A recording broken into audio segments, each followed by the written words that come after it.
주님의 거룩한 변모. 이 작품은 라파엘로 산치오 작가의 생애 마지막에 속하는 작품으로 당시 메디치 가문 출신의 교황 레오 10세의 친척이며 후에 클레멘스 7세가 된 율리오 추기경이 나로본 대성당을 위한 작품으로 제작 의뢰한 것입니다. 당시 그의 건강은 매우 좋지 않았으나 제자들의 도움으로 마무리할 수 있었고 대가의 말기 작품다운 성숙의 경지를 보여줍니다. 예수님의 변모 사건은 인간의 모습으로 세상에 오신 주님께서 바로 하느님의 아들이심을 선포한 사건이었기에 참 하느님이요 참 사람이신 그리스도의 이해에 많은 도움을 주는 작품입니다. 전체 그림을 보시면 두 부분으로 나누어 볼 수 있는데 위는 성부의 영광 속에 모습을 변모시킨 주님, 그리고 주위에 모세와 엘리야가 함께 있는 것을 볼 수 있습니다. 아래에는 악령에 사로잡힌 소년을 낫게 하는 기적 이야기인데 서로 연관성이 없는 이 두 사건을 하느님의 영광이 거하는 천상과 인간적 고뇌의 현장인 지상의 모습을 너무나 잘 조화시켜주고 있습니다. 그 중간에는 주님을 따라 타볼산에 올라왔다가 그분의 변모를 본 제자 베드로와 야고보와 요한이 서 있습니다. 그들의 일부는 주님의 변모 앞에 혼절 상태이고 일부는 이 큰 충격 앞에 기도하는 모습입니다.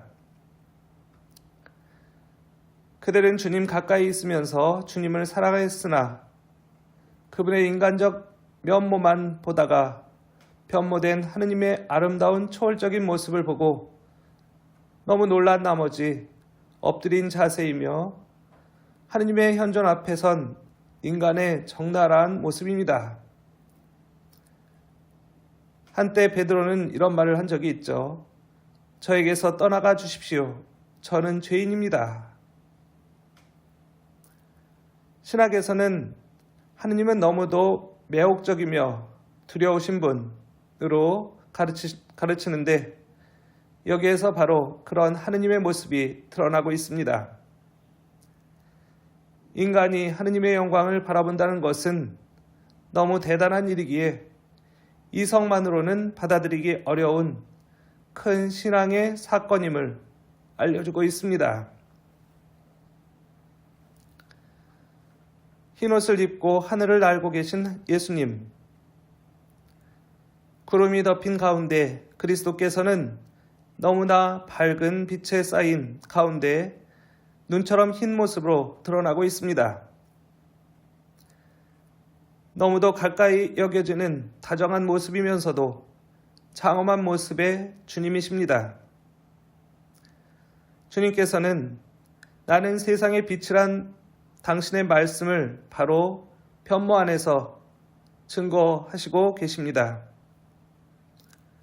그분은 인간의 모습이지만 전혀 무게가 없는 모습으로 공중을 사뿐히 날고 계시는데 이것은 그분은 공간과 시간의 모든 제약에서 해방된 하느님이심을 드러내 보여주고 있습니다. 한마디로 지상의 모든 장애와 제약에서 해방된 초월적인 존재임을 보여주고 있는 것입니다. 주님의 한껏 펼쳐진 양팔은 얼마 후 겪게 되실 그분의 십자가 죽음을 예고하고 있습니다. 루카복음사가는 의도적으로 변모의 사건 전에 예수님께서 당신의 순환에 대한 첫 번째 예고를 하시고 제자들을 데리고 타볼산으로 가셔서 변모를 보여주신 후 다시 순환에 대한 두 번째 예고를 하신 것으로 기록하고 있습니다. 작가는 이 부분에서 루카복음사가의 의도를 집약적이면서 정확하게 표현하고 있습니다.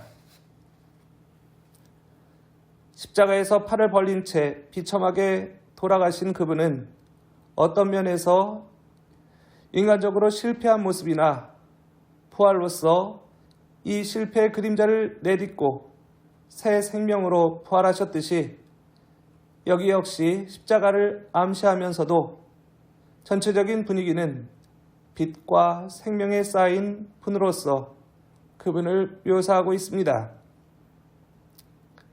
작가는 이 변모 사건 안에 이미 그리스도의 부활이 암시되고 있음을 알리고 싶은 것입니다.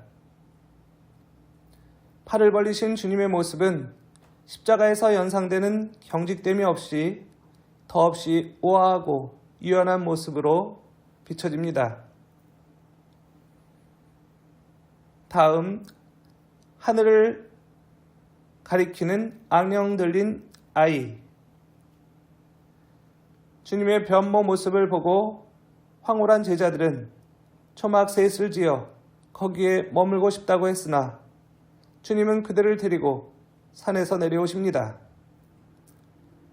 이것은 크리스찬의 하느님 체험은 비현실적인 황홀경에 도취하는 것이 아니라 각박하고 어려운 삶의 현장에서 고통받는 사람들 안에 계신 주님을 만나는 것임을 표현해주고 있습니다.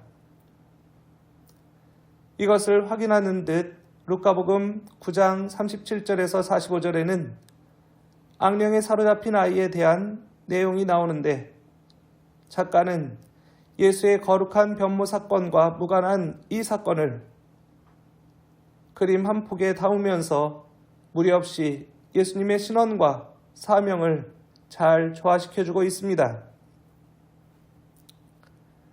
변모 사건 후 산에서 내려온 예수님과 제자들은 심한 간질로 발작을 일으킨 소년을 만나게 되는데 그 증상이 너무 심했기 때문에 그 아이의 아버지는 말할 수 없는 고통 속에서 주님께 도움을 청하게 되고 주님은 병에 시달리는 소년과 그 아버지의 고통을 연민의 마음으로 대하시면서 소년을 치유해 주시는 자비로운 하느님의 모습으로 비춰지고 있습니다.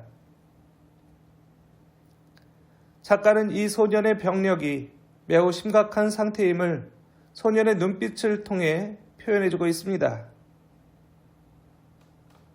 왼손은 땅을 향한 채 하늘을 향한 소년의 눈빛은 실성한 절망적인 상태임을 여실히 보여주고 있습니다.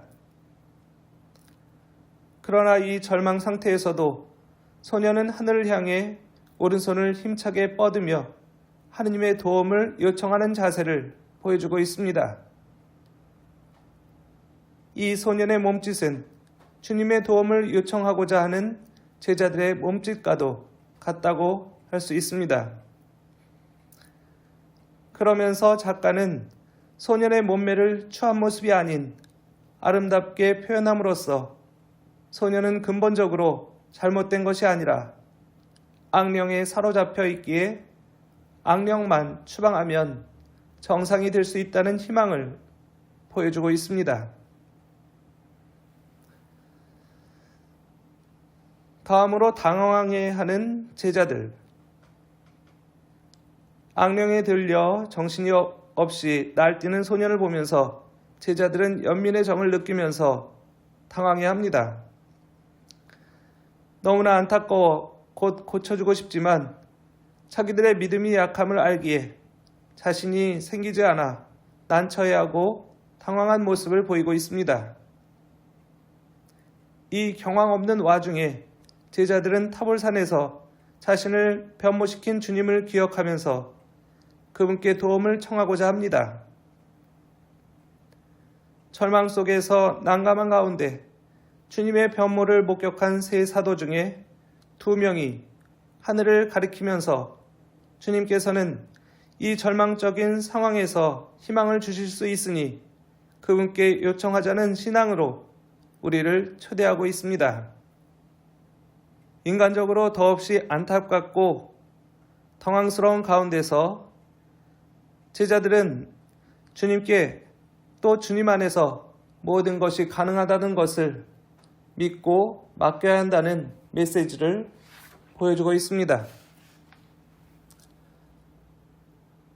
작품의 중간에 모세와 엘리야 사이에 변모하신 예수님을 두고 제자들은 혼절 상태에 빠져 있는데 그 모습을 두 사람이 조용히 지켜보고 있습니다. 이들은 성서에 나타나지 않은 사람들입니다. 추측해보건대 이들은 이 작품의 봉헌자이거나 아니면 이 작품을 모실 계획이 있었던 나르본 대성당에 관계된 어떤 인물이 아닌가 싶습니다. 중세 때 성화를 교회에 봉헌하면서 십자가 아래나 적당한 자리에 봉헌자를 그리는 관습이 있었습니다. 이것은 자기 봉헌에 대한 과시적 차원만이 아니라 주님의 종이면서 죄인으로서 하느님의 도우심을 간청하고픈 신앙의 염원에서 작품 속에 자신을 남기게 되었는데 이 작품 역시 이런 연관된 사람이 주님의 거룩한 변모의 순간에 동참함으로써 자신의 신앙을 표현하고 주님의 은총을 간구하고픈 극히 신앙의 동기를 볼 수 있습니다. 작가는 불과 37세라는 짧은 생을 자신의 천재성을 이해하는 많은 사람들 틈에서 너무 행복하게 살았습니다. 이 작품은 작가의 생애 마지막 작품답게 작가의 천재성이 무리 없이 표현된 작품입니다. 신앙의 내용을 다루면서도 인간 신체의 아름다움을 한껏 표현하기 위해 당시 르네상스 작가로서 쌍벽을 이루던 미켈란젤로와 레오나르도 다빈치의 영향까지 수용했습니다. 그는 이 작품을 마무리하지 못하고 세상을 떠났지만 작가의 장례식 때 이 작품이 놓여 있었다고 합니다. 너무도 아름답고 생동감 넘치는 이 작품은 작가의 죽은 몸과 태조를 이루면서 그의 죽음을 슬퍼하는 사람들의 마음을 더 슬프게 했다고 합니다. 그러나 작가 역시 작품 속의 한 인물로 다시 태어나서 크리스찬 신앙의 핵심인 주님 죽음과 부활의 신비에 동참한 새로운 생명의 기쁨을 선사해주고 있습니다. 이런 면에서 이 작품은 작가의 걸작임과 동시에 르네상스 예술의 걸작이 되었습니다. 이 작품은 베드로 대성당 입구를 들어가시면 좌측에 샷벨로 지어진 소성당의 제대 뒤에 크게 걸려 있습니다.